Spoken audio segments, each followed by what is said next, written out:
All right, something else I want to talk about coming out of All-Star Weekend was we saw two of the Cleveland Cavaliers completely shine. Dion Waiters battled Tim Hardaway in that sophomore game. The final stat line for Dion Waiters is 31 points, 4 of 6 three-point shooting. I know he doesn't put those numbers up for the Cavs, but you also saw Kyrie Irving win the MVP honors.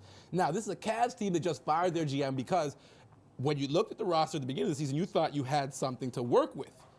Now, looking back, the team is severely underachieved, and I'm looking at Mike Brown and saying, Mike Brown, you had the Los Angeles Lakers a little while ago, a team that we looked at on paper and said this team should be doing damage, and now a year later and a year removed, same situation. So was it I gotta say, does the coach have to go? Does Mike Brown have to go in Cleveland after looking at what Dion and Kyrie can do?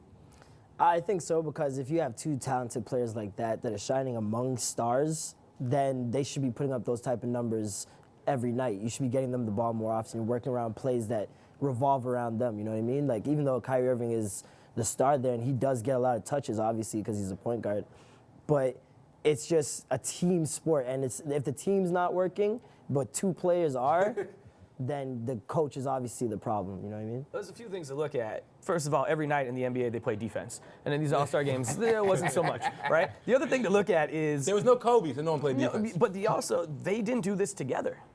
They did this individually. So is it a chemistry issue between the two of them? Good point. Because since they've both been drafted and both been on the team, they haven't been able to gel And together. they had to put Dion on the bench just so he can get a shot. So they can play separately. They don't really play together on the court. So it could be a chemistry issue between the two of them. Yeah, they got a little bit of I don't know, the Cavs are playing like house league. It almost looks like it's weird, you know what I mean? And me, don't get me wrong, I'm Anthony Bennett. I'm all day. Listen, I'm repping it, you know what I mean? I go to the US, I'm repping it, my boy Tristan, but I mean, in terms of production, it'd be great to see them step up. And it's rough.